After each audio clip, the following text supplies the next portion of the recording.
말씀과 함께하는 따뜻한 오늘 큐티온. 이스라엘 자손들아, 여호와의 말씀을 들으라. 여호와께서 이 땅 주민과 논쟁하시나니 이 땅에는 진실도 없고 인애도 없고 하나님을 아는 지식도 없고 오직 저주와 속임과 살인과 도둑질과 간음뿐이요 포악하여 피가 피를 뒤이음이라. 그러므로 이 땅이 슬퍼하며 거기 사는 자와 들짐승과 공중에 나는 새가 다 쇠잔할 것이요 바다의 고기도 없어지리라. 그러나 어떤 사람이든지 다투지도 말며 책망하지도 말라. 내 백성들이 제사장과 다투는 자처럼 되었음이니라. 너는 낮에 넘어지겠고 너와 함께 있는 선지자는 밤에 넘어지리라. 내가 내 어머니를 멸하리라. 내 백성이 지식이 없음으로 망하는도다. 내가 지식을 버렸으니 나도 너를 버려 내 제사장이 되지 못하게 할 것이요 내가 내 하나님의 율법을 잊었으니 나도 내 자녀들을 잊어버리리라. 그들은 번성할수록 내게 범죄하니 내가 그들의 영화를 변하여 욕이 되게 하리라. 그들이 내 백성의 속죄 제물을 먹고 그 마음을 그들의 죄악에 두는도다. 장차는 백성이나 제사장이나 동일함이라. 내가 그들의 행실대로 벌하며 그들의 행위대로 갚으리라. 그들이 먹어도 배부르지 아니하며 음행하여도 수요가 늘지 못하니 이는 여호와를 버리고 따르지 아니하였음이니라. 할렐루야. 말씀과 함께하는 따뜻한 오늘 큐티온 2024년 10월 5일 토요일입니다. 우리 함께 기도로 시작하겠습니다. 사랑의 하나님, 감사드립니다. 이 토요일 하루도 말씀하시고 깨닫게 하여 주시옵소서. 감사드리며 이 모든 말씀 우리 주 예수 그리스도 이름으로 기도드립니다. 아멘. 오늘 우리에게 주신 하나님 말씀은 호세아 4장 1절에서 10절까지의 말씀입니다. 호세아 4장 1절에서 10절은 이스라엘 백성에 대한 하나님의 심판 선언과 그 심판 선언의 이유가 나오게 되는데요. 현재 이스라엘 백성의 상태는 어떤 상태냐? 부패하고 거짓말하고 살인하고 도둑질하고 간음하는 죄악이 만연했던 상태입니다.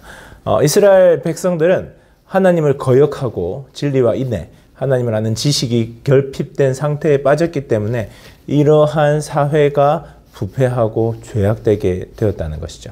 이것들의 원인자가 하나님의 말씀을 제대로 듣지 않고 진리와 인애가 결핍되고 하나님을 아는 지식이 결핍된 상태이기 때문이라고 보고 있습니다. 하나님은 이러한 죄악들로 인해서 땅이 황폐해지고 사람들뿐만 아니라 짐승과 공중의 새들까지 고통받고 있다라고 경고합니다. 그리고 백성들은 제사장들조차도 잘못된 길로 백성들을 이끌고 있고 그 결과 제사장들, 종교 지도자들도 심판받게 될 것을, 종교 지도자들은 하나님을 알지 못한 채 하나님의 알려주시는 역할들을 제대로 수행하지 못하고 있는 그 모든 것들을 보게 있는데요. 이 모든 것들의 이유가 하나님을 아는 지식의 결핍에 있다라고 보고 있습니다. 이 사람들을, 이스라엘 백성들을 책임지고 영적으로 아름다운 것으로 이끌어야 할 사람들이 그들조차도 무지, 하나님을 아는 지식이 없고 그들조차도 부패한 그 상황을 우리에게 말씀하고 있습니다. 오늘 말씀에서 한 두 가지 정도 살펴보면 좋겠는데요. 첫 번째는 1절에서 하나님은 이스라엘 백성들이 하나님을 아는 지식이 없다고 지적하십니다. 바로 이 이스라엘 백성이 타락한 이유가 영적인 무지에서부터 시작된 것이죠. 영적인 무지에서부터 하나님과의 단절로 이어지던 하나님과의 관계가 끊어져 버린 것이 바로 이 모든 것들의 원인이라고 하는 것입니다. 칼바르트라는 신학자가 죄라는 것은 무엇이냐? 하나님과의 관계가 단절된 것이 죄다라고 했거든요. 그것이 하나님과의 관계가 단절되니까 우리들이 잘못할 수밖에 없고 죄를 지을 수밖에 없고 죄가 죄인지 깨닫지도 못하는, 그래서 어떤 상태가 되느냐? 망하는 상태가 된다는 것입니다. 6절 말씀을 보시면 쇠퇴하고 파괴될 수밖에 없는 그런 망하는 상태를 알려주는 겁니다. 그러니까 우리들도 우리들의 삶이 바르고 건강하고 서가기 위하여서 무엇이 가장 중요하냐? 하나님을 아는 지식으로 말미암아서 그 아는 지식이 하나님과의 깊은 관계로 나아가는 것입니다. 하나님을 아는 지식이라는 것은 지식적으로 아는 것을 넘어서 있습니다. 이것은 단순히 지식적인 것을 아는 것, 성경의 지식을 아는 것이 아니라 우리 삶 속에서 하나님이 어떤 분이심을 알고 하나님의 뜻을 알아서 그분을 경외하며 하나님의 뜻을 실천하는 삶으로 이어지는 것이 하나님을 아는 것이라고 할 수 있습니다. 두 번째로 오늘 말씀에서 7절 9절에서 제사장들에 대한 말씀들이 쭉 나오는데요. 이 제사장들이 하나님의 말씀을 전하지 않고 오히려 백성들의 죄악을 부추기는 모습이 나옵니다. 백성들의 죄악을 통하여서 그들이 이익을 취하고 있는데요. 그들은 하나님 앞에서 책임을 다하고 있지 않았습니다. 여기서 책임을 다한다는 것은 그들이 제사를 집례하고 제사장으로서 역할을 하느냐 안 하느냐가 아니라 하나님 앞에 충실한 종으로 서 있느냐, 그것을 벗어나 버린 것입니다. 또 죄라는 것이 하나님의 뜻에서 벗어나 있는 모든 것을 또 죄라고 하거든요. 그러니까 하나님의 기대와 하나님의 생각과 벗어나 있는 것이 이 제사장들이라는 것입니다. 그들은 하나님의 뜻에서 벗어나 있었던 것입니다. 단순한 직위에 머무지 않느냐가 아니라 그 직위에 서서 어떻게 하나님을 알고 어떻게 하나님을 섬기느냐가 안 되었다는 겁니다. 종교 지도자들이 타락하니 백성들도 당연히 타락하는 이 모습을 보게 됩니다.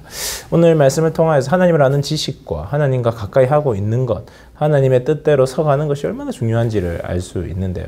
오늘 이 하루 하나님의 뜻 가운데서 하나님을 알아가는 이 가을 하나님을 더 깊이 알아가는 여러분 되시기를 축복합니다.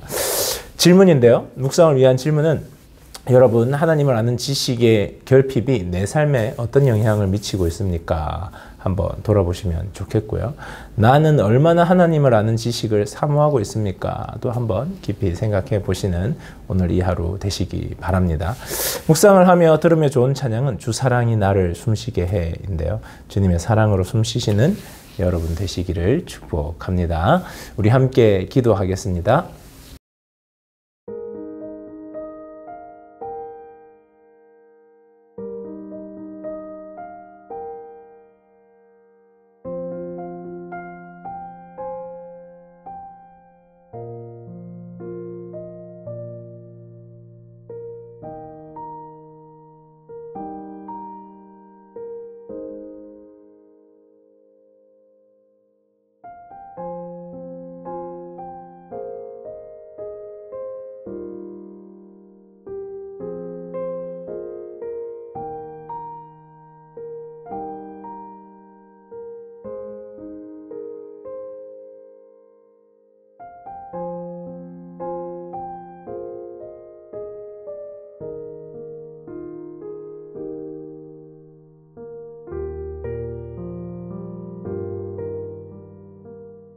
사랑의 하나님, 감사드립니다. 오늘 이 하루도 잡으시고 지키시고 인도하시는 놀라운 은혜를 더하여 주시옵소서. 하나님을 아는 지식과 하나님을 아는 지혜로 말미암아 저희들이 바른 길 걸어낼 수 있도록 함께하여 주시옵소서. 감사드리며 이 모든 말씀 우리 주 예수 그리스도 이름으로 기도드립니다. 아멘. 좋은 하루 되세요. 안녕. 우리 내일 주일에 봐요.